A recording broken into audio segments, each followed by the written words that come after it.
شہیر نے ایک جھٹکے سے گل کو اپنی طرف کھینچا اور اپنی مضبوط بازوؤں کے حصار میں قید کر لیا۔ اس کے گرم لب سیدھے گل کی سراخی دار گردن پر رکے۔ گل کے حلق سے ایک بے ساختہ سسکی نکلی اور اس نے اپنی آنکھیں سختی سے میچ لیں۔ آج تو تم مجھ سے نہیں بچ سکتی میری جان۔ شہیر کی بھاری آواز میں ایک گہرا خمار تھا۔ پاس نے گل کی مخملی جلد کو سہراتے ہوئے اپنا چہرہ اوپر اٹھایا۔ اس کی نگاہیں گل کی سبز آنکھیں، پھر تراشیدہ ناک اور آخر میں کانپتے ہوئے گلابی لبوں پر ٹہر گئیں۔ شہیر نے بنا کوئی اور لمحہ ضائع کیے اپنے لب اس کے لبوں پر رکھ دیے اور اسے اپنے چوڑے سینے سے کس کر لگا لیا۔ یہ قربت اتنی شدید تھی کہ دونوں کی دھڑکن ایک ہو گئی تھی۔ یہ کہانی تب شروع ہوئی جب لاہور ایئرپورٹ کے باہر نکلتے ہی جون کی شدید گرمی نے شہر کا استقبال کیا۔ اس کا پارا ہائی ہو گیا۔ گرد آلود ہوائیں اور ٹریفک کا شور اس کے مزاج کی تلخی کو مزید بڑھا رہا تھا۔ گاڑی کہاں ہے میری؟ شہیر نے غصے سے اپنے ڈرائیور کو گھورا۔ اس کی آواز میں برداشت کا کوئی پہلو نہیں تھا۔ ڈرائیور گھبرا کر آگے بڑھا اور سامان پکڑنے لگا۔ صاحب جی، بس سامنے کھڑی ہے۔ گھر پہنچ کر بھی شہر کی جھنجھلاہٹ کم نہ ہوئی۔ حویلی میں اس کی کزن کی شادی کی تیاریاں عروج پر تھیں۔ ہر طرف شور اور رشتہ داروں کا ہجوم تھا۔ شہیر سیدھا لاؤنج میں آیا جہاں نواب جلال اور بیگم شیریں بیٹھے تھے۔ یہ کیا تماشا لگا رکھا ہے آپ لوگوں نے اس گھر میں؟ شہیر نے بنا کوٹ صوفے پر پھینکتے ہوئے انتہائی روکھے پن سے کہا۔ اس کے ماتھے پر سلوٹیں واضح تھی۔ بیگم شیریں نے پریشانی سے اپنے بیٹے کو دیکھا۔ شہیر بیٹا، تم ابھی آئے ہو، کم از کم آرام کر لو۔ یہ تمہاری کزن کی شادی ہے، گھر میں مہمان ہے۔ مجھے کسی مہمان سے کوئی غرض نہیں ہے۔ میں صرف آپ لوگوں کی ضد کی وجہ سے امریکہ سے اپنا بزنس چھوڑ کر یہاں آیا ہوں۔ مجھے سکون چاہیے۔ شہیر نے دو ٹوک الفاظ میں جواب دیا۔ اس کی آنکھوں میں شدید بیزاری تھی۔ نواب جلال نے اپنے اخبار سے نظریں ہٹائیں اور سخت لہجے میں بولے، تمہیں اپنی خاندانی روایت کا کچھ تو پاس رکھنا چاہیے شہیر۔ یہ مغرور رویہ یہاں نہیں چلے گا۔ تو مجھے واپس جانے دیں۔ مجھے اس حبس اور شور میں ایک منٹ نہیں رکنا۔ شہیر نے بھی اسی سختی سے جواب دیا اور کمرے کی طرف مڑ گیا۔ شام کے وقت اس کے کمرے کا دروازہ کھلا اور اس کے دو بچپن کے دوست سرمد اور علی اندر آئے۔ شہیر بیڈ پر لیٹا چھت کا گھور رہا تھا۔ یار، تو آتے ہی بھڑک گیا ہے، کیا مسئلہ ہے تیرا؟ سرمد نے مسکراتے ہوئے کہا اور کرسی پر بیٹھ گیا۔ اس کی آواز میں دوستانہ بے تکلفی تھی۔ شہیر نے تکیہ اٹھا کر دیوار پر مارا۔ مسئلہ یہ ہجوم ہے، یہ گرمی ہے اور یہ فضول کی رسم ہے۔ میرا دماغ پھٹ رہا ہے یہاں۔ علی نے سرمد کی طرف دیکھا اور پھر شہیر سے مخاطب ہوا۔ دیکھ شہیر، اگر تجھے اس شور سے اتنی چڑ ہے تو ہم دونوں کل اپنے گاؤں جا رہے ہیں، تو بھی ہمارے ساتھ چل، وہاں بالکل سکون ہوگا۔ شہیر فوراً اٹھ کھڑا ہو گیا۔ اس کی آنکھوں میں ایک امید کی کرن جاگی۔ کون سا گاؤں؟ کیا وہاں یہ ڈھول اور رشتہ دار نہیں ہوں گے؟ بالکل نہیں، وہاں صرف ہریالی، کھلی فضا اور خاموشی ہوگی۔ تو چند دن وہاں رہ کر فریش ہو جائے گا۔ سرمد نے یقین دلاتے ہوئے کہا۔ اس کے چہرے پر سنجیدگی تھی۔ شہیر نے ایک گہری سانس لی۔ ٹھیک ہے، ہم کل صبح ہی نکلیں گے۔ مجھے بس اس گھر سے دور جانا ہے۔ اگلے دن ان کا سفر شروع ہوا، لیکن یہ سفر شہیر کے توقعات کے بالکل برعکس تھا۔ کچے اور ٹوٹی پھوٹی سڑکوں پر ہچکولے کھاتی گاڑی اس کی کمر توڑ دی تھی۔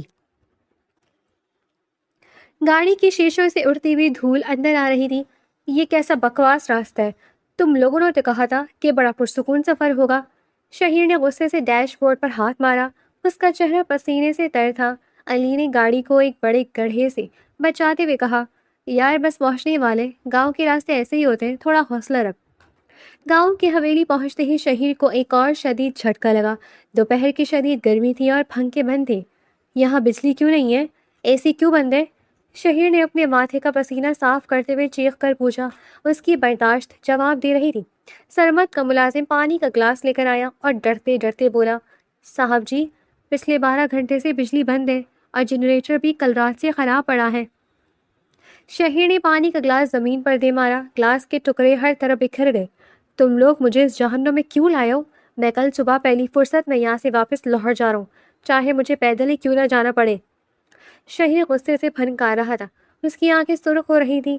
سرمن اور علی نے اسے چپ کروانے کی بہت کوشش کی، لیکن شہیر نے کسی کی ایک نہ سنی اور رات بھر مچھروں اور حبس میں کروٹیں بدلتا رہا۔ اس کا غصہ آسمان کو چھو رہا تھا۔ صبح سویرے ابھی سورج پوری طرح نہیں نکلا تھا، فضا میں ایک ہلکی خنکی اور خاموشی تھی۔ شہیر شدید جھنجھلاہٹ کے عالم میں جاگا۔ اس کے موبائل پر کوئی سگنل نہیں آ رہا تھا۔ یہاں تو انسان دنیا سے ہی کٹ جاتا ہے، بکواس ترین جگہ۔ شہیر بڑبڑاتا ہوا حویلی کے پچھلے دروازے سے باہر کھیتوں کی طرف نکل آیا۔ اس کی آنکھوں میں نیند کی کمی اور غصہ واضح تھا۔ وہ سگنل کی تلاش میں موبائل کو ہوا میں بلند کیے کچی پگڈنڈی پر چل رہا تھا۔ اچانک اس کے قدم ایک پرانے نلکے کے قریب آ کر رک گئی۔ پانی گرنے کی چھم چھم آواز نے اس کی توجہ اپنی جانب کھینچ لی تھی۔ اس نے موبائل نیچے کیا اور سامنے دیکھا ایک لڑکی نلکے پر جھکی ہوئی مٹی کے برتن میں پانی بھر رہی تھی۔ اس نے انتہائی سادہ سا سوتی کپڑوں کا لباس پہنا ہوا تھا۔ شہیر کی نظریں اس پر ٹہر گئی۔ اچانک ہوا کا ایک تیز اور ٹھنڈا جھونکا آیا جس نے لڑکی کے کندھے پر موجود دوپٹے کو اڑا کر نیچے گرا دیا۔ لڑکی کا سفید دودھیا جسم شہیر کے سامنے تھا۔ اس نے گھبرا کر سیدھی ہو کر اپنا دوپٹہ سنبھالنا چاہا۔ اسی لمحے اس کی نگاہ سامنے کھڑے شہیر پر پڑی۔ وہ ایک دم بن گئی۔ شہیر نے اس کا چہرہ دیکھا اور اس کے ارد گرد کی دنیا جیسے ساکت ہو گئی۔ لڑکی کی آنکھیں اتنی گہری اور سبز تھیں کہ شہیر کے اندر کا سارا غصہ، حبس اور جھنجھلاہٹ ایک پل میں غائب ہو گئے۔ ان سبز آنکھوں میں ایک عجیب سا جادو تھا۔ شہیر پلک جھپکے بغیر اس معصوم چہرے کو گھور رہا تھا۔ اس کے دل کی دھڑکنیں جو آج تک صرف غصے سے تیز ہوتی تھی، آج ایک نامعلوم احساس کے تحت بے ترتیب ہو رہی تھی۔ وہ لڑکی شہیر کی اس قدر گہری اور بے باک نگاہوں سے شدید گھبرا گئی۔ اس کے ہاتھ کانپنے لگے اور اس نے جلدی سے دوپٹہ اپنی گرد لپیٹا۔ شہیر نے ایک قدم آگے بڑھانا چاہا۔ سنو، اس کی آواز میں ایک عجیب سی نرمی تھی جو اس کے اپنے لیے بھی اجنبی تھی، لیکن لڑکی نے کوئی جواب نہیں دیا۔ اس نے پانی کا وہ برتن وہیں چھوڑا اور تیزی سے کھیتوں کے درمیان بنی پگ ڈنڈی پر بھاگتی چلی گئی۔ شہیر وہیں کھڑا اسے تب تک دیکھتا رہا جب تک وہ نظروں سے اوجھل نہیں ہو گئی۔ اس کے ذہن پر صرف اور صرف ان سبز آنکھوں کا سحر چھا چکا تھا۔ شہیر واپس حویلی پہنچا تو سرمد اور علی ناشتے کی میز پر اس کا انتظار کر رہے تھے۔ تیار ہو جا شہیر، میں نے گاڑی منگوا لی ہے، ہم تجھے واپس لاہور ڈراپ کر دیتے، ورنہ تو نے ہماری جان لے لینی ہے۔ سرمد نے چائے کا کپ اٹھاتے ہوئے ہنس کر کہا۔ شہیر نے کرسی کھینچی اور انتہائی سکون سے بیٹھ گیا۔ اس کے چہرے پر اب کوئی غصہ نہیں تھا۔ میں کہیں نہیں جا رہا، ہم مزید کچھ دن یہیں رکیں گے۔ علی کے منہ سے نوالا گرنے والا ہو گیا۔ اس نے حیرت سے سرمد کو دیکھا اور پھر شہیر کو۔ تو پاگل تو نہیں ہو گیا؟ کل رات تو اس گاؤں کو گالیاں دے رہا تھا، اب اچانک کیا ہو گیا؟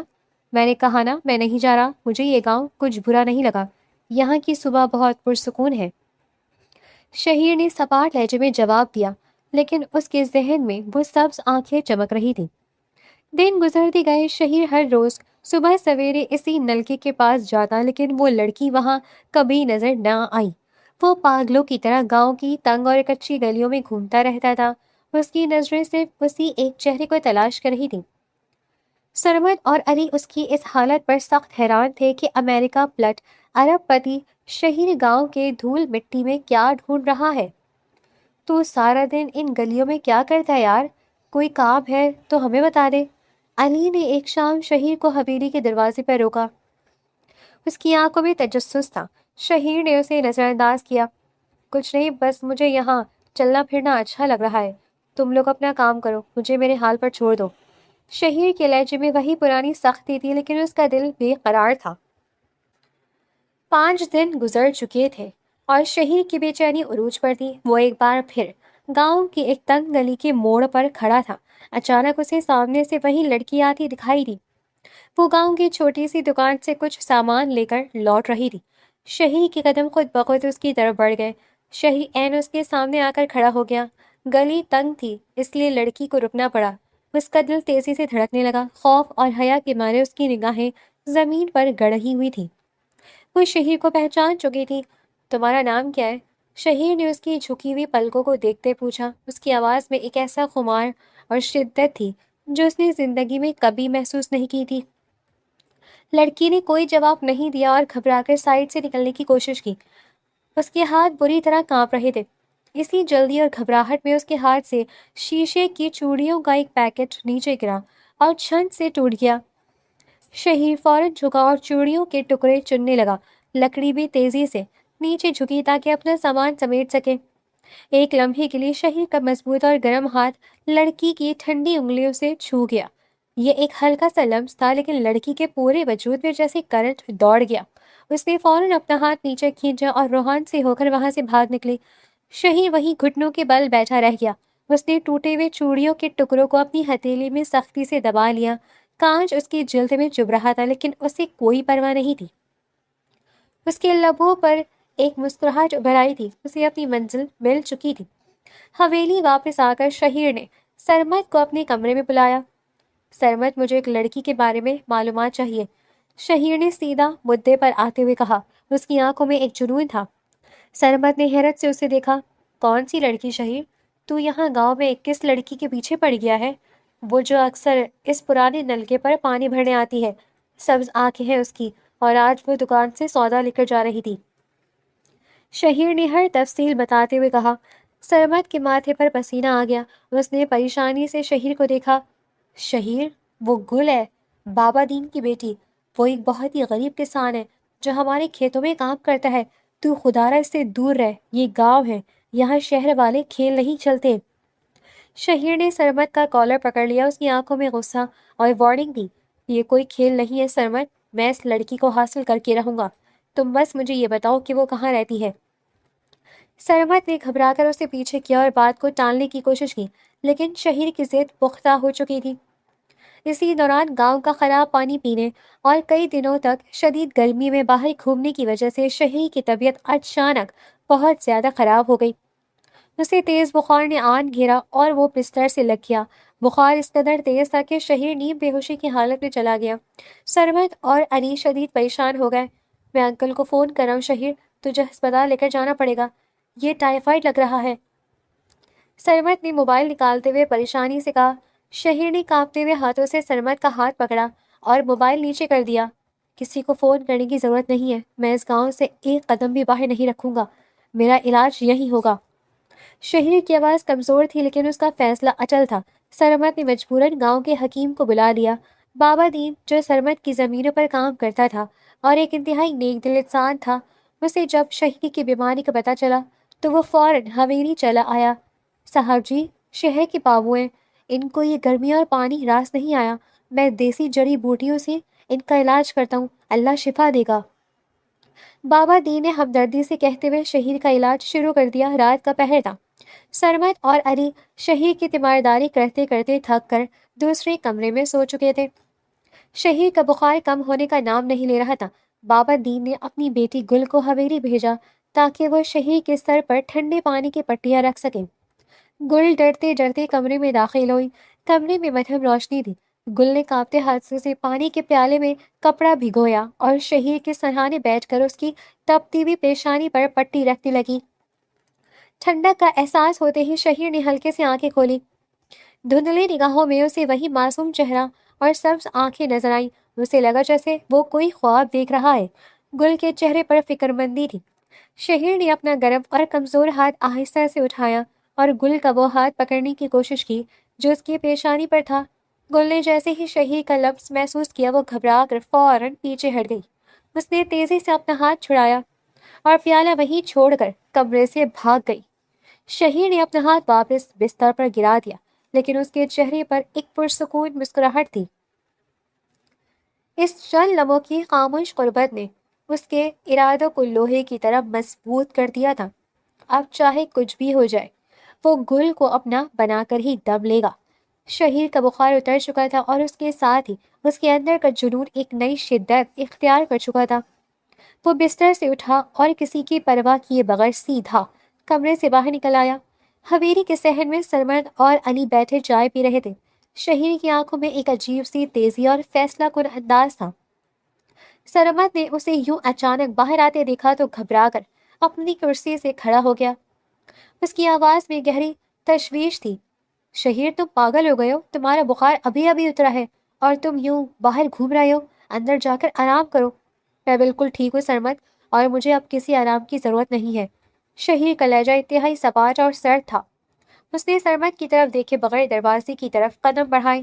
علی بھی جلدی سے آگے آیا اور اس کا راستہ روکنے کی کوشش کی۔ یار تو کہاں جا رہا ہے اس حالت میں، وہ بھی؟ کم از کم ہمیں تو بتا دو، ہم تیرے دوست ہیں، تیری فکر ہوتی ہے ہمیں۔ مجھے کسی کی فکر کی ضرورت نہیں علی، میرا راستہ چھوڑ دو۔ شہیر نے سختی سے علی کو سائڈ پر کیا اور حویلی کے بھاری لکڑی کے دروازے سے باہر نکل گیا۔ وہ سیدھا بابا دین کے خستہ حال جھوپڑی کی طرف جا رہا تھا۔ اس کے قدموں میں ایک ایسا ٹھہراؤ تھا جو کسی بڑے طوفان کا پیش خیمہ معلوم ہوتا تھا۔ جھوپڑی کے باہر کچی زمین پر ایک پرانی چارپائی بچھی تھی۔ بابا دین وہاں بیٹھا اپنی فصل کا حساب کتاب کر رہا تھا۔ شہیر کو اس طرح اچانک اپنے سامنے کھڑے دیکھ کر وہ گھبرا کر فوراً کھڑا ہو گیا۔ صاحب جی آپ یہاں کیسے؟ آپ کی تو طبیعت بہت خراب تھی۔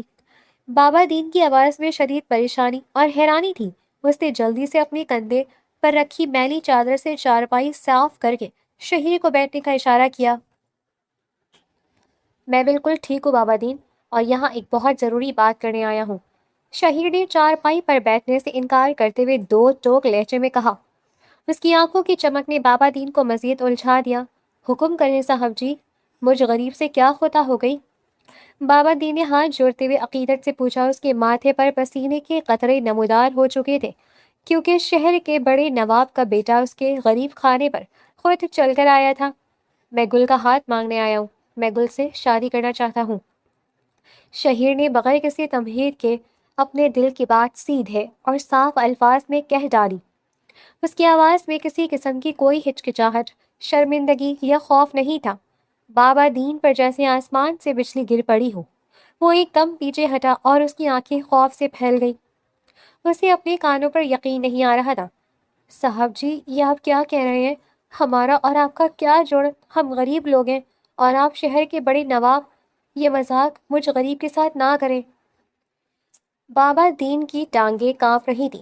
اس کی آواز میں صدیوں کی غلامی اور طبقاتی فرق کا خوف واضح تھا۔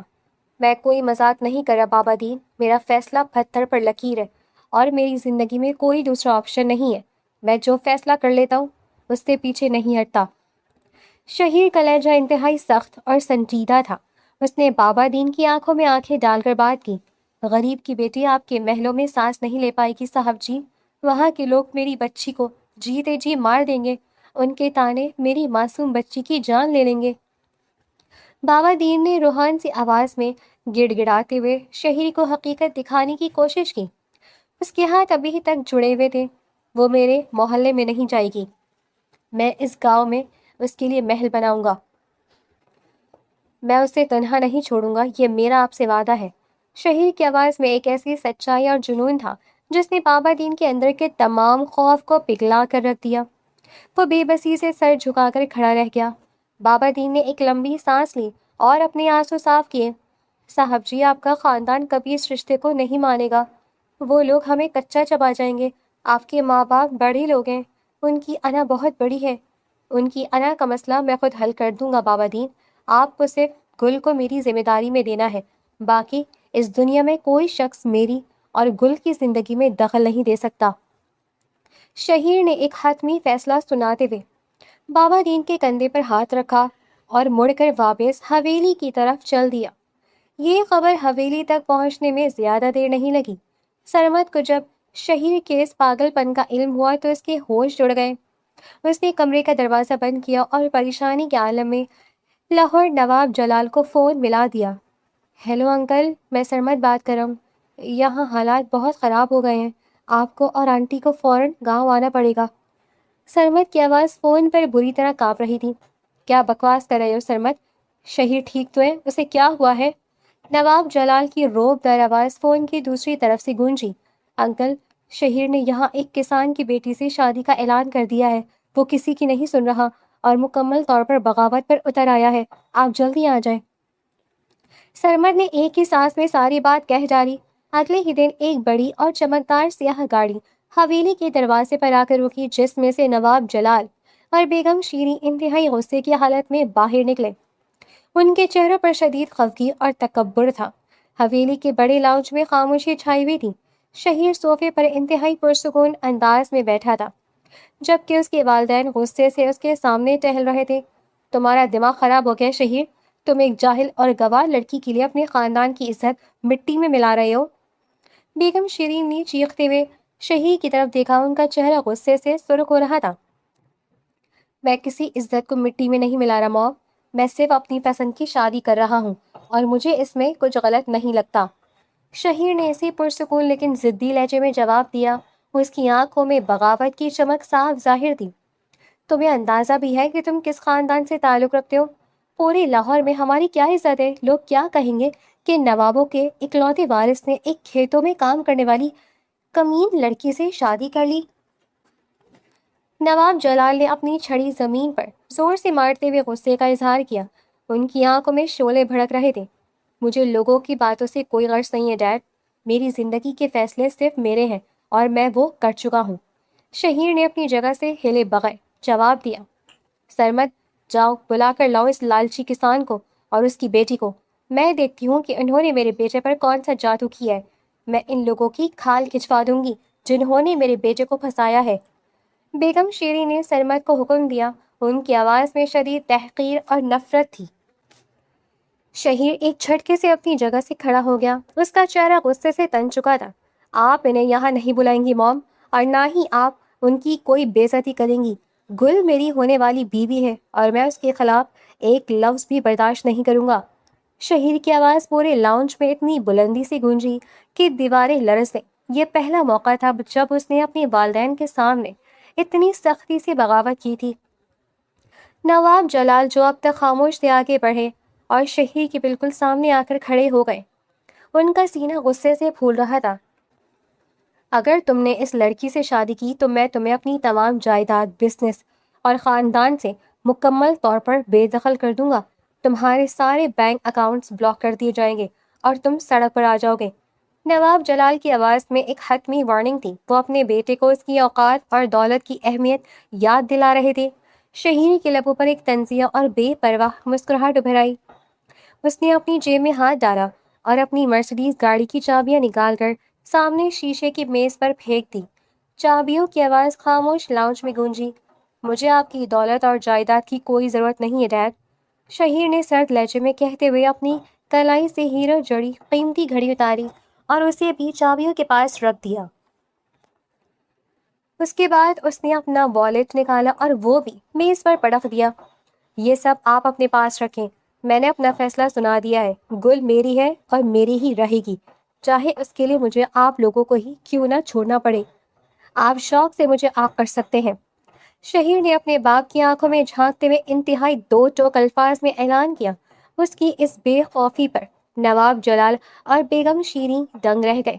وہ سوچ بھی نہیں سکتے تھے کہ ان کا بیٹا ایک لڑکی کے لیے اپنی پرآسائش زندگی کو یوں ٹھوکر مار دے گا۔ وہ دونوں شدید طیش کے عالم میں اپنے بیٹے کو ہمیشہ کے لیے چھوڑنے کی دھمکی دے کر واپس لاہور لوٹ گئے۔ گاؤں میں یہ خبر آگ کی طرح پھیل چکی تھی کہ نوابوں کا بیٹا ایک معمولی کسان کی بیٹی سے شادی کر رہا ہے اور اس نے اپنے والدین سے بھی بغاوت کر دی ہے۔ اس صورتحال کا سب سے زیادہ فائدہ اٹھانے والا شخص گاؤں کا ظالم اور با اثر زمیندار چوہدری ہاشم تھا۔ وہ کافی عرصے سے گل پر بری نظر رکھے ہوئے تھا اور کسی صورت اسے اپنے ہاتھ سے نکلنے نہیں دینا چاہتا تھا۔ اگلی صبح چوہدری ہاشم اپنے مسلح گنڈوں کے ساتھ بابا دین کی جھونپڑی پر پہنچ گیا۔ اس کی چال میں تکبر اور فرعونیت تھی۔ اوئے بابا دین، تیری اتنی اوقات ہو گئی ہے کہ تو اب چوہدریوں کی پسند پر ہاتھ ڈالے گا؟ چوہدری ہاشم نے اپنی بھاری مونچھوں کو تاؤ دیتے ہوئے حقارت سے کہا۔ اس کی آواز میں ایک کھلی اور خطرناک دھمکی تھی۔ بابا دین نے گھبرا کر اپنے دونوں ہاتھ جوڑ لیے اور سر جھکا لیا۔ چودھری صاحب، میرا یقین کریں، شہیر صاحب نے خود آ کر میری بچی کا ہاتھ مانگا ہے۔ میں غریب انسان بھلا کیا کر سکتا ہوں؟ میں نے تو انہیں منع بھی کیا تھا۔ بابا دین کی آواز بری طرح کانپ رہی تھی۔ وہ شہر کا بابو ہے بابا دین، 4 دن کا شوق پورا کرے گا اور پھر تجھے اور تیری بیٹی کو دھکے دے کر یہاں سے نکال دے گا۔ میری بات مان اور کل ہی اپنی گل کا نکاح میرے بیٹے سے کر دے، ورنہ میں تجھے اس گاؤں سے کتے کی طرح نکال دوں گا اور تیری ساری زمینیں بھی چھین لوں گا۔ چوہدری ہاشم نے بابا دین کے کندھے پر زور سے ہاتھ مارتے ہوئے اسے دھکا دیا۔ بابا دین لڑکھڑا کر زمین پر گر پڑا اور رونے لگا۔ گھر کے اندر چھپی گل یہ سب سن رہی تھی۔ وہ خوف سے دیوار کے ساتھ لگی کانپ رہی تھی۔ اسے اپنا اور اپنی کمزور باپ کا مستقبل مکمل طور پر تباہ ہوتا نظر آ رہا تھا۔ وہ جانتی تھی کہ چودھری ہاشم جو کہتا ہے وہ کر گزرتا ہے۔ شام کے وقت جب گاؤں میں کچھ اندھیرا پھیلنے لگا، گل خاموشی سے حویلی کے پچھلے کھیتوں کی طرف نکل آئی۔ اسے معلوم تھا کہ شہیر اس وقت وہاں اکیلا واک کرتا ہے۔ شہیر کھیتوں کے درمیان کچی پگڈنڈی پر چل رہا تھا جب اس کی نظر سامنے سے آتی گل پر پڑی۔ اس نے جلدی سے قدم بڑھائے اور چند لمحوں میں اس کے قریب پہنچ گیا۔ گل کا چہرہ آنسوؤں سے تر تھا اور اس کی سبز آنکھوں میں شدید وحشت اور موت کا سا خوف تھا۔ اس کے بال بکھرے ہوئے تھے اور وہ بری طرح ہانپ رہی تھی۔ تم یہاں اس وقت کیا کر رہی ہو گل؟ کیا ہوا ہے؟ تم رو کیوں رہی ہو؟ شہیر کے لہجے کی قدرتی سختی ایک دم غائب ہو گئی۔ اس کی آواز میں ایک گہری فکر اور ملائمت آ گئی۔ خدارا واپس شہر چلے جائیں صاحب، ہم غریب لوگ ہیں، ہمارا جینا حرام نہ کریں۔ گل نے روتے ہوئے اپنے کانپتے ہاتھ جوڑ دیے۔ اس کی آواز میں ایک دردناک اور دل چیر دینے والی التجا تھی۔ شہیر نے سختی سے اپنے جبڑے بھیج لیے۔ اس نے گل کے جڑے ہوئے ہاتھوں کو اپنی گرم اور مضبوط ہاتھوں میں تھام لیا۔ اس کی گرفت میں بے پناہ تحفظ تھا۔ یہ ہاتھ صرف میرے لیے بنے ہیں گل، انہیں کسی کے سامنے جوڑنے کی ضرورت نہیں ہے۔ مجھے بتاؤ، کس نے کچھ کہا ہے تمہیں؟ کیا میرے گھر والوں نے کچھ کیا ہے؟ شہیر کا غصہ دوبارہ واپس آ رہا تھا، لیکن گل کے لیے اس کے لمس میں شدید نرمی اور اپنائیت تھی۔ چودھری ہاشم میرے باپ کو دھمکیاں دے رہا ہے، وہ ہمیں گاؤں سے نکال دے گا۔ وہ بہت ظالم انسان ہے اور اس کے پاس بہت طاقت ہے، آپ اس کا مقابلہ نہیں کر سکتے۔ آپ خدارا ہماری جان چھوڑ دیں اور واپس چلے جائیں۔ گل نے سسکتے ہوئے شہیر کی مضبوط گرفت سے اپنے ہاتھ چھڑانے کی بھرپور کوشش کی۔ شہیر نے اس کے ہاتھ نہیں چھوڑے بلکہ ایک قدم اور قریب آ گیا۔ ان کے درمیان فاصلہ بہت کم رہ گیا تھا۔ شہیر نے اپنا ایک ہاتھ اٹھایا اور انتہائی نرمی سے گل کے رخسار پر گرے ہوئے گرم آنسو کو اپنے انگوٹھے سے صاف کیا۔ اس کے اس عمل میں ایک ایسا سکون تھا جس نے گل کو مزید رونے پر مجبور کر دیا۔ تم میری ذمہ داری ہو گل، آج کے بعد اس چودھری کی تو کیا موت کی بھی جرت نہیں ہوگی کہ وہ تمہاری طرف آنکھ اٹھا کر دیکھ سکے۔ شہیر کی نگاہیں سیدھی گل کی سبز اور خوفزدہ آنکھوں میں اتر رہی تھی۔ اس کی آواز میں ایک ایسا یقین، طاقت اور جنون تھا کہ گل ایک لمحے کے لیے اپنا سارا خوف بھول گئی۔ شہیر کی قربت اور اس کی نظروں کی تپش نے گل کے دل کی دھڑکنوں کو بے قابو کر دیا تھا۔ اس نے جلدی سے نظریں چنائی اور اپنے ہاتھ چھڑا کر تیزی سے واپس گاؤں کی طرف بھاگ گئی۔ شہیر وہیں کھڑا اسے جاتے ہوئے دیکھتا رہا۔ اس کی مٹھیاں سختی سے بند ہو چکی تھیں اور اس کی آنکھوں میں چودھری ہاشم کے لیے ایک خطرناک ارادہ جنم لے چکا تھا۔ اب وہ اس گاؤں میں ایک ایسا طوفان لانے والا تھا جس کا کسی نے تصور بھی نہیں کیا تھا۔ کہانی کا اصل کھیل اب شروع ہونے والا تھا۔ شہیر کے قدموں میں ایک ایسا طوفان تھا جسے روکنا کسی کے بس کی بات نہیں تھی۔ کھیتوں سے نکل کر وہ سیدھا چودھری ہاشم کی حویلی کی طرف جا رہا تھا۔ اس کی آنکھوں میں خون اتر آیا تھا اور مٹھیاں اس قدر سختی سے بند تھیں کہ ہڈیاں سفید پڑ گئی تھیں۔ وہ اس شخص کو سبق سکھانے جا رہا تھا جس نے اس کی گل کو رلانے کی جرت کی تھی۔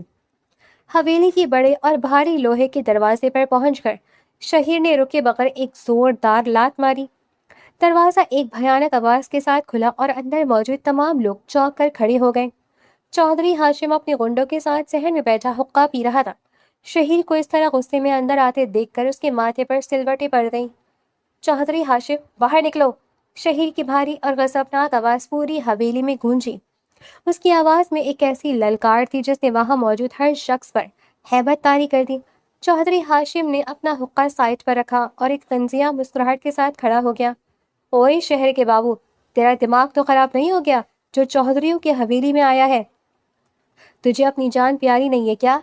چودھری ہاشم نے اپنے غنڈوں کو اشارہ کیا جو فوراً اپنی بندوقیں اور لاٹھیاں اٹھا کر شہیر کے گرد گھیرا ڈالنے لگے۔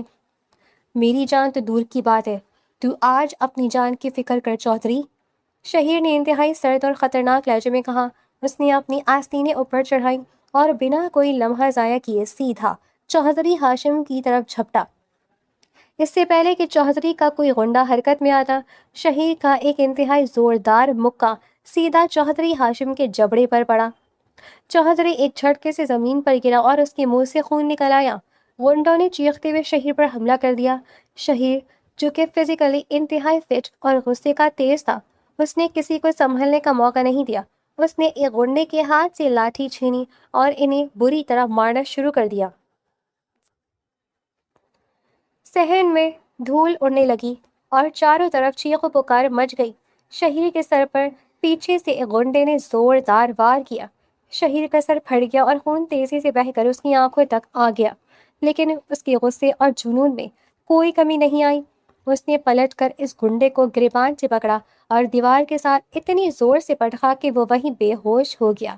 شہیر نے مڑ کر زمین پر گرے ہوئے چوہدری ہاشم کو اس کی کالر سے پکڑا اور اسے گھسیٹتے ہوئے حویلی کے دروازے تک لے آیا۔ پورا گاؤں اس شور کی وجہ سے باہر اکٹھا ہو چکا تھا۔ شہیر نے چوہدری کو دھول میں پٹخا اور اپنا خون آلود چہرہ اٹھا کر گاؤں والوں کی طرف دیکھا۔ یہ چوہدری ہاشم آج کے بعد اس گاؤں کا خدا نہیں ہے۔ شہیر کی دھاڑتی ہوئی آواز نے ان سب کے دل دہلا دیے۔ اس نے چوہدری کی گردن پر اپنا بوٹ رکھا اور نیچے جھک کر اس کی آنکھوں میں دیکھا۔ اگر آج کے بعد تو نے یا تیرے کسی کتے نے گل یا بابا دین کی طرف آنکھ اٹھا کر بھی دیکھا تو میں تیری دونوں آنکھیں نکال کر تیرے ہاتھ میں رکھ دوں گا۔ یہ میری پہلی اور آخری وارننگ ہے۔ شہیر نے چوہدری کو ایک زوردار ٹھوکر ماری اور اپنا خون سے لت پت چہرہ لیے واپس سرمد کی حویلی کی طرف چل دیا۔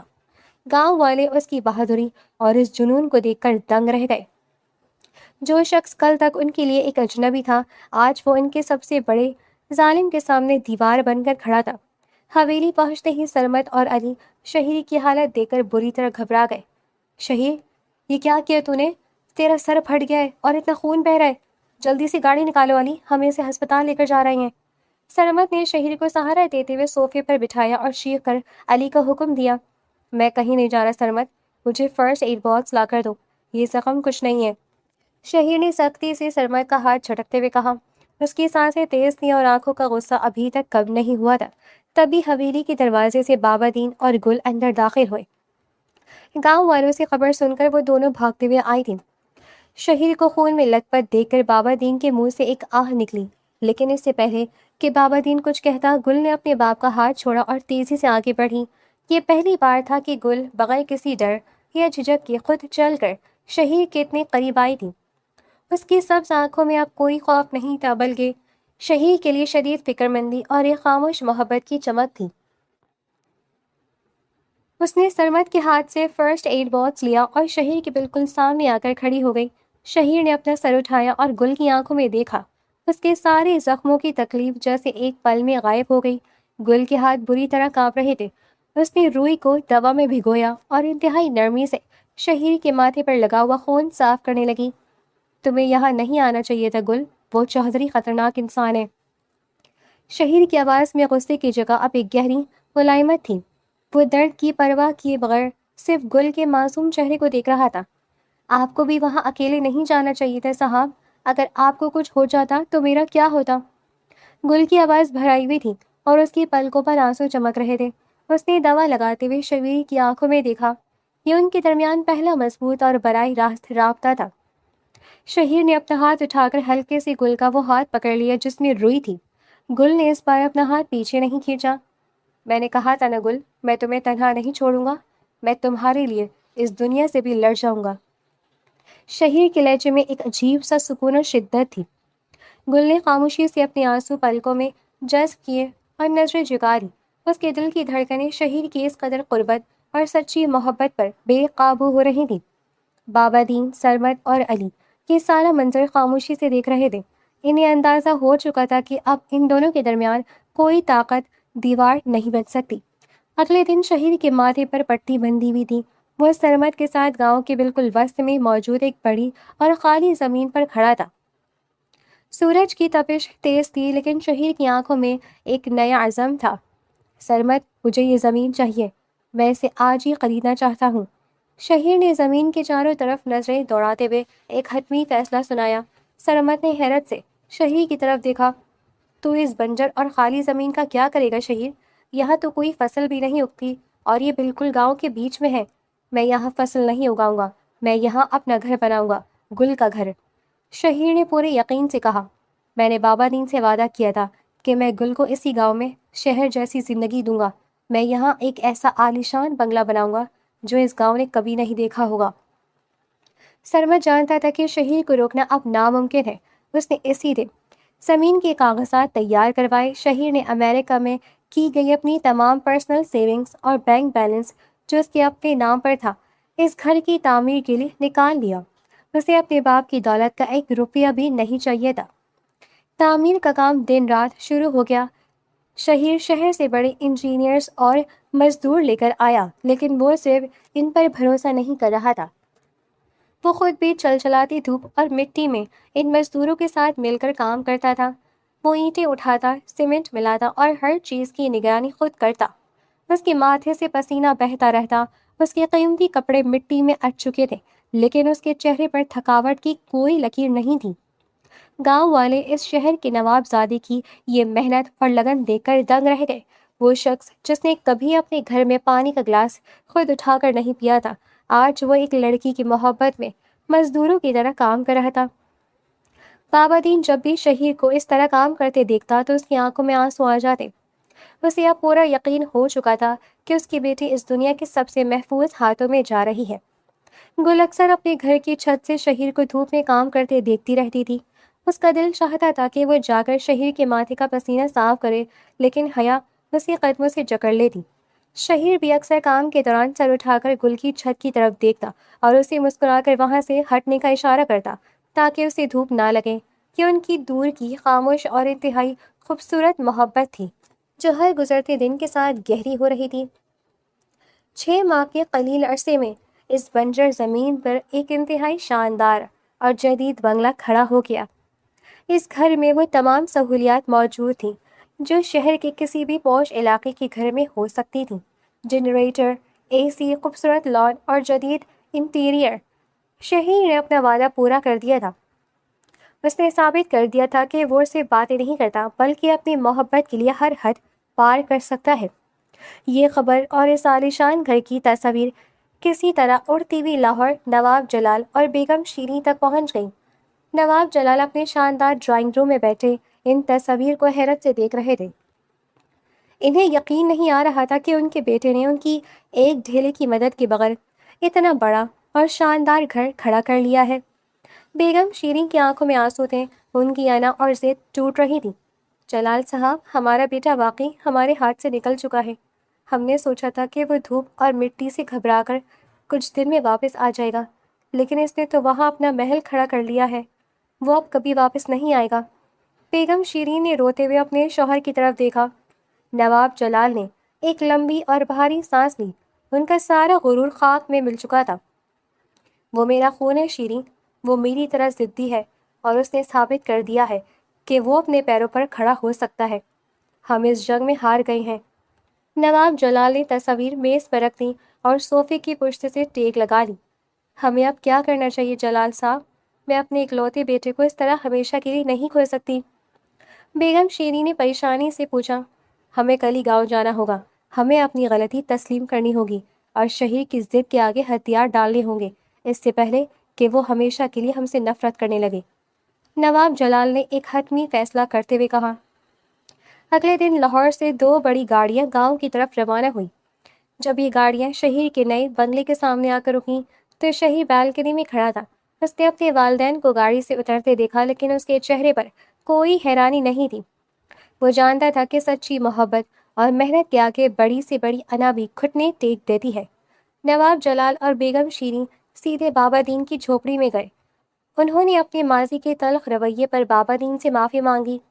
بابا دین، جو کہ ایک انتہائی نیک انسان تھا، اس نے فوراً انہیں معاف کر دیا اور انہیں عزت کے ساتھ بٹھایا۔ ہم اپنے بیٹے کی خوشی کے آگے ہار گئے بابا دین۔ ہم گل کو اپنی بہو ماننے کے لیے تیار ہیں اور ہم چاہتے ہیں کہ یہ شادی باقاعدہ دھوم دھام سے اور ہماری مرضی سے ہو۔ بیگم شیریں نے گل کے سر پر ہاتھ رکھتے ہوئے انتہائی پیار سے کہا۔ شہیر دروازے پر کھڑا یہ سب دیکھ رہا تھا۔ اس کی نظریں سیدھی گل سے ٹکرائیں۔ گل کی سبز آنکھوں میں آج بے پناہ خوشی اور شکر گزاری کے آنسو تھے۔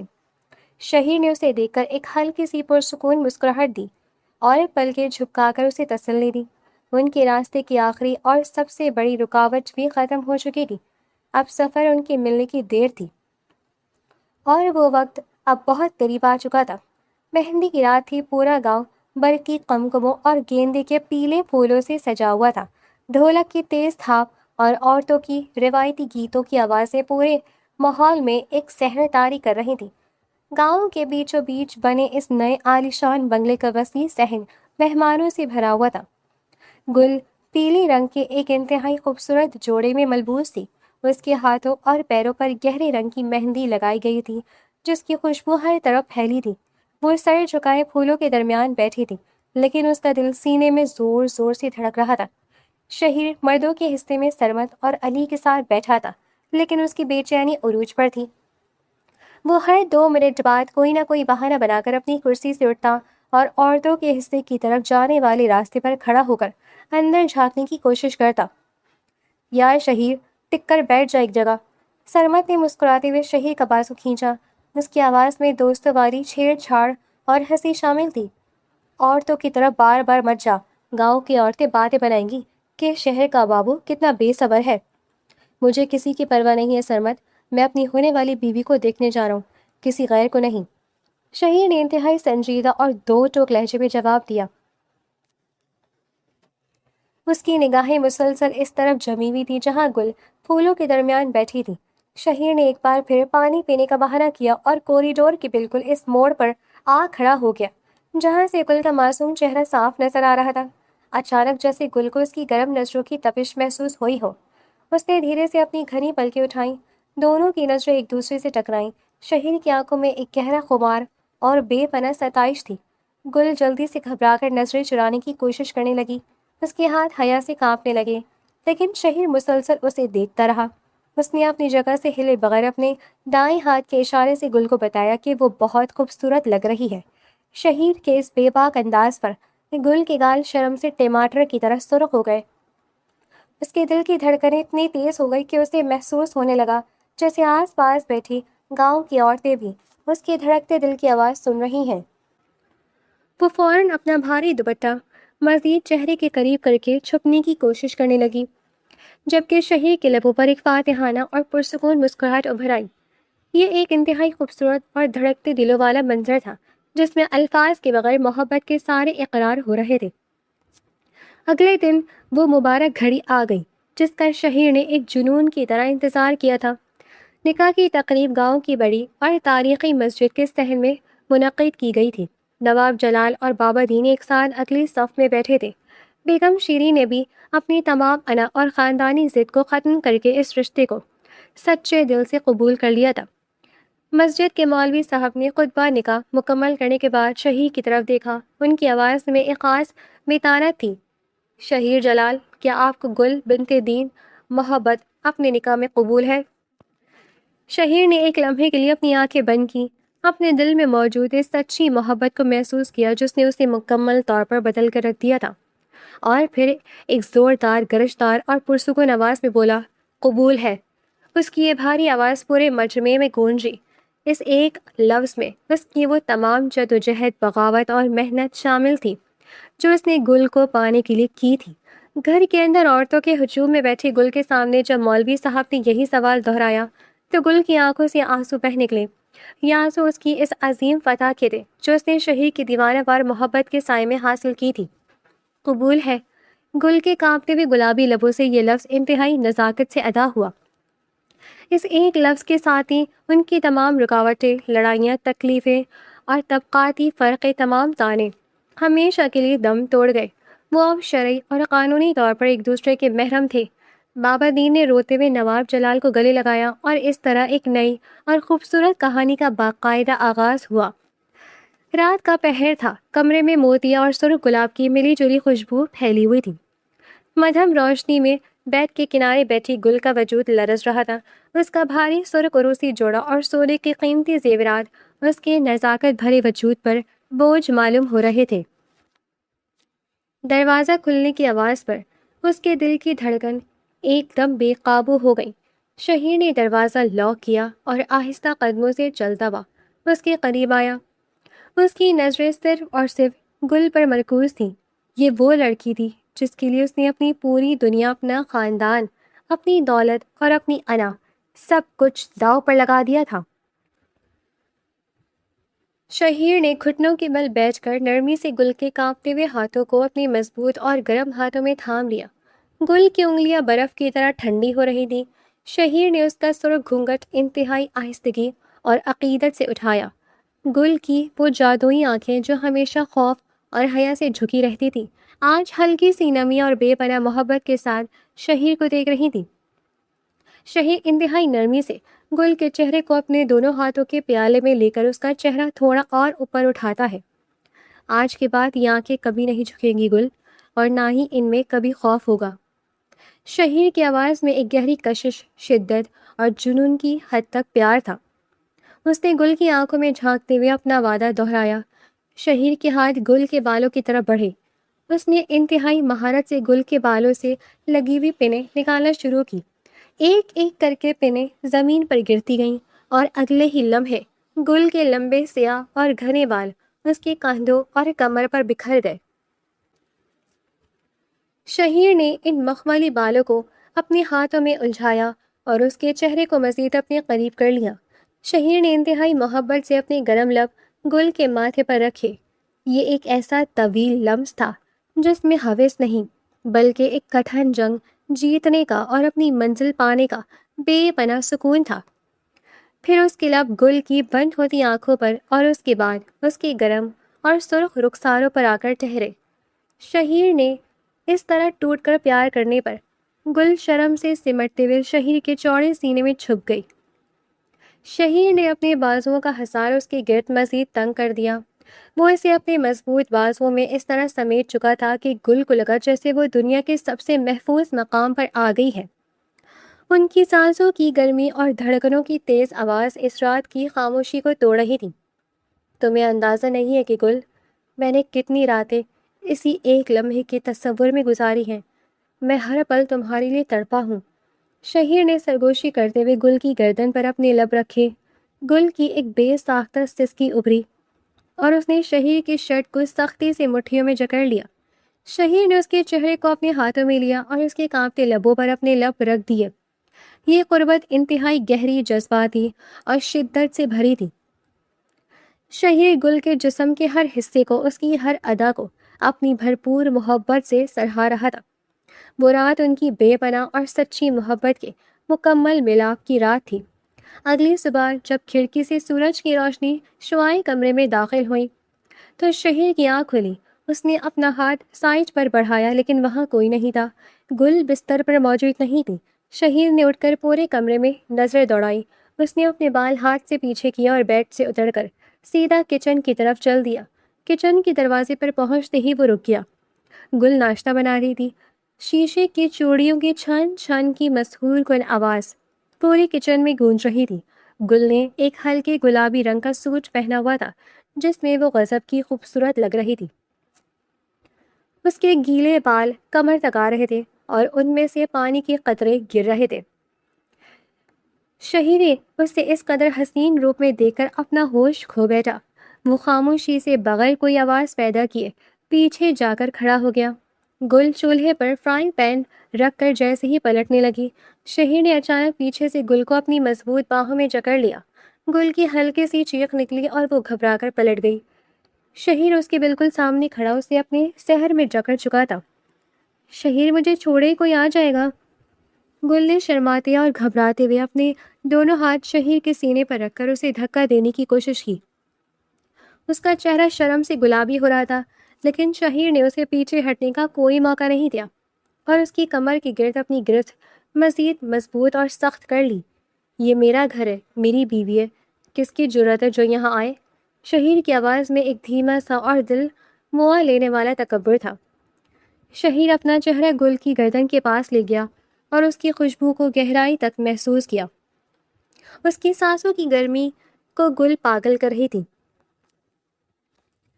شہیر نے ایک ہاتھ سے گل کے گیلے بالوں کو ہٹا کر اس کے کندھے پر ڈالا اور اس کی سراہی دار گردن پر اپنے لب رکھ دیے۔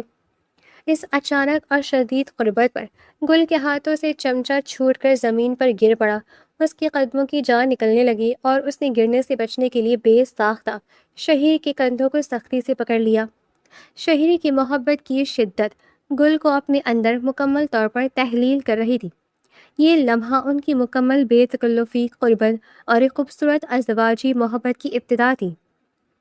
شادی کو ایک ہفتہ گزر چکا تھا، زندگی ایک انتہائی حسین خواب کی طرح گزر رہی تھی، لیکن اس پرسکون جھیل میں ایک آخری طوفان آنا باقی تھا۔ رات کا وقت تھا اور گاؤں میں مونسون کی شدید بارش شروع ہو چکی تھی۔ بادل پوری طاقت سے گرج رہے تھے اور ٹھنڈی تیز ہوائیں چل رہی تھیں۔ گل اوپر بیڈ روم میں تھی جبکہ شہیر نیچے لاؤنج میں کھڑکیوں کے شیشے بند کر رہا تھا۔ اچانک لاؤنج کا پچھلا شیشے کا دروازہ ایک زوردار دھماکے سے ٹوٹا۔ کانچ کے ٹکڑے پورے فرش پر بکھر گئے۔ شہیر تیزی سے پلٹا۔ سامنے چوہدری ہاشم کھڑا تھا۔ اس کے کپڑے بارش میں بھیگ چکے تھے، آنکھیں غصے سے سرخ تھیں اور اس کے ہاتھ میں ایک بھاری ریوالور تھا۔ وہ اپنی اس بے عزتی کو بھول نہیں پایا تھا جو شہیر نے پورے گاؤں کے سامنے کی تھی۔ تو نے میری عزت مٹی میں ملائی ہے شہیر، تو نے میرا غرور توڑا ہے۔ آج میں تجھے زندہ نہیں چھوڑوں گا، تیری لاش اسی گھر میں گرے گی۔ چوہدری ہاشم نے بندوق کا رخ شہیر کے سینے کی طرف کرتے ہوئے چیخ کر کہا۔ اس کی آواز میں پاگل پن تھا۔ شہیر کے چہرے پر خوف کا ایک قطرہ بھی نہیں تھا۔ اس کی آنکھوں میں ایک خطرناک اور خون خوار چمک ابھر آئی۔ اس نے اپنی جگہ سے ہلے بغیر چوہدری کو گھورا۔ میں نے تجھے اس دن زندہ چھوڑ کر بہت بڑی غلطی کی تھی چوہدری، لیکن آج تو اپنے پیروں پر واپس نہیں جائے گا۔ شہیر کا لہجہ برف کی طرح سرد اور موت کی طرح حتمی تھا۔ چوہدری ہاشم نے جیسے ہی ٹریگر دبانے کے لیے انگلی کی حرکت کی، شہیر ایک بھپرے ہوئے شیر کی طرح اس پر جھپٹا۔ شہیر کی رفتار اتنی تیز تھی کہ چوہدری کو گولی چلانے کا موقع ہی نہیں ملا۔ اس نے چوہدری کی کلائی کو سختی سے مڑوڑا اور ایک زوردار لات اس کے پیٹ میں ماری۔ بندوق دور جا گری۔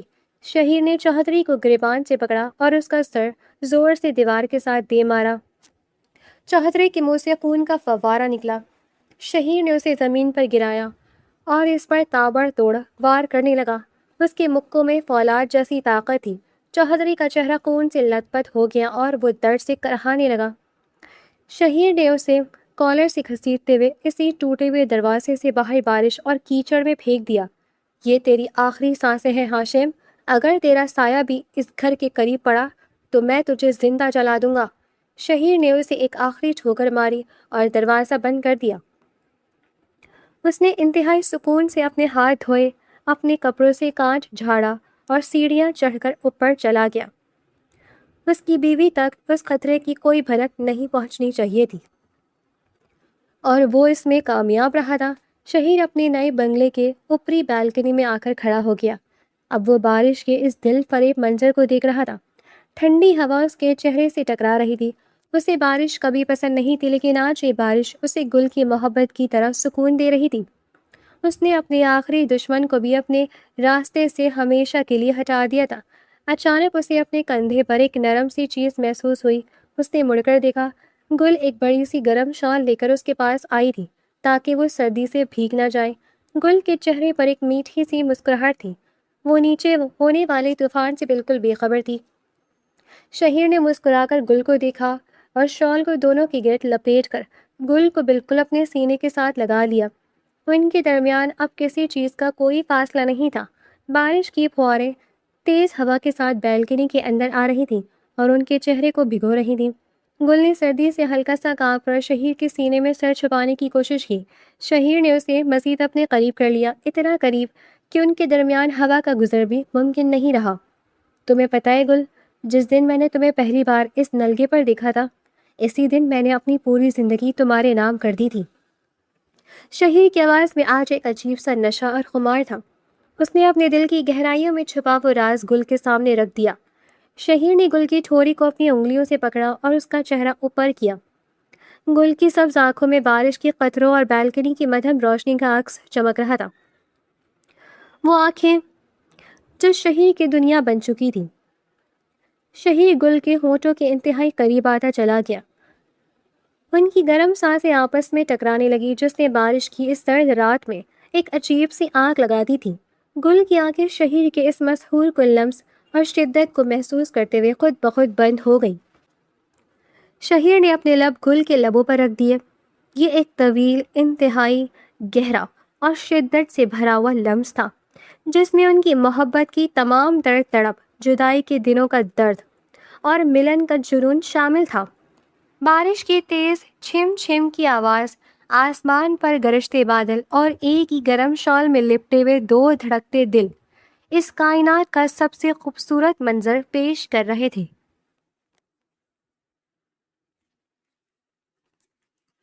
ڈیئر ریڈرز، یہ تھا آج کا ہمارا انٹرسٹنگ ناول۔ مزید ایسے انٹرسٹنگ ناولز ہمارے چینل پر ڈیلی سننے کے لیے چینل کو سبسکرائب کریں، ویڈیو کو لائک کریں اور کامنٹ سیشن میں اپنی رائے لازمی دیں۔ اللہ حافظ۔